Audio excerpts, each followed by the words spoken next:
Let's pick up with paragraph 8. The additional body cameras were ordered Wednesday morning, which would add to the 115 already secured through a federal grant. But some cautioned that it could take some time before officers would be patrolling with them, as they need to be trained and the department needs to finish drafting its policy surrounding their use. I'm going to go ahead and highlight that they're going to have some additional body cameras. And in the side margin, I'm going to put that I think that that's a good idea. So I'm going to put my heart and then write that I think that's a good idea.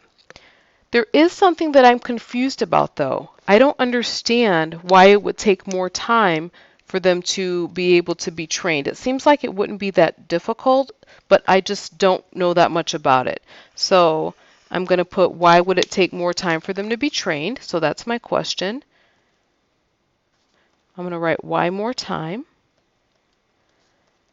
And then I'm also going to mark with my green highlighter.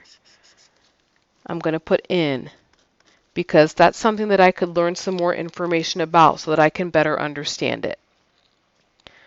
Let's move on. Scott's family praised the arrest Tuesday evening, with an attorney saying they were relieved that charges were filed. All we wanted was the truth, and through the process we've received the truth, Anthony Scott, Walter's brother, said at a news conference. I don't think that all police officers are bad cops, but there are some bad ones out there. Let's continue on to the next page. This was the 11th time an officer has shot someone in South Carolina so far this year, according to Tom Berry, a spokesman for the State Law Enforcement Division. I have a question. Out of those shootings, were most of them white officers shooting black suspects? Were the suspects also unarmed?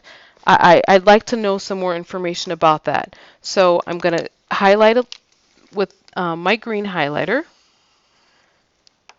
And I'd like to research that some more. Okay. I could have also put my question mark. And I want to know more about like the racial mix-up, because sometimes that comes into play, especially with all the violence that's been on the news lately. Berry said that the investigation into this shooting is still very much in progress, so he declined to comment on details of how the agency obtained the video footage. A few dozen protesters showed up outside the North Charleston City building Wednesday, carrying signs and crying familiar chants. "We're out here for justice.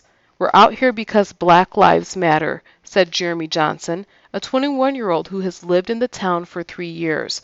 I'm having a connection, and my connection is all of the Black Lives Matter signs that I've seen in the news surrounding the different shootings that have occurred between police officers and black suspects. So I'm going to put C for my connection.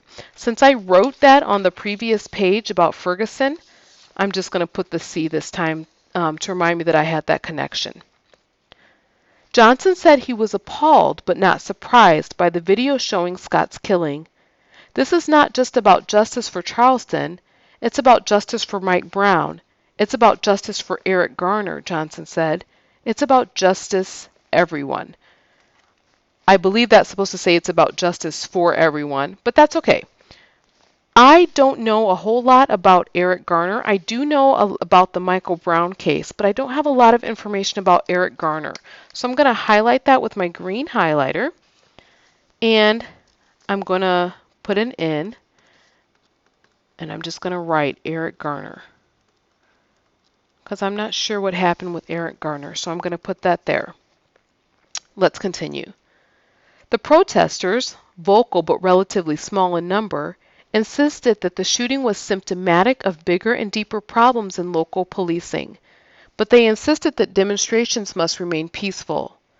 "The system is our enemy, not these individual officers," said Pastor Thomas Ravenall. "We cannot change the law by breaking the law."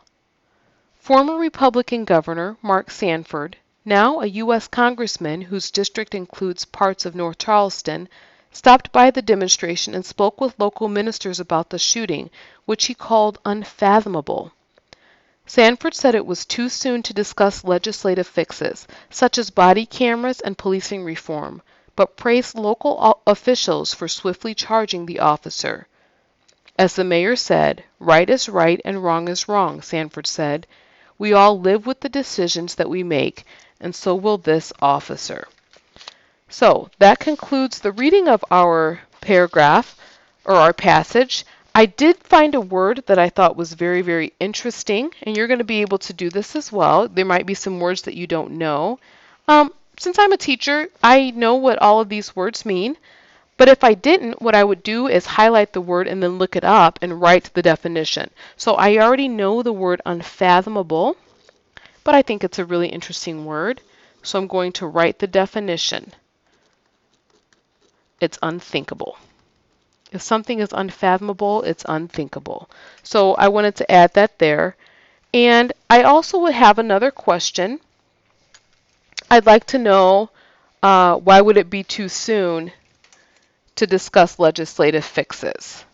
Why would it be too soon? So I'm going to put my question mark.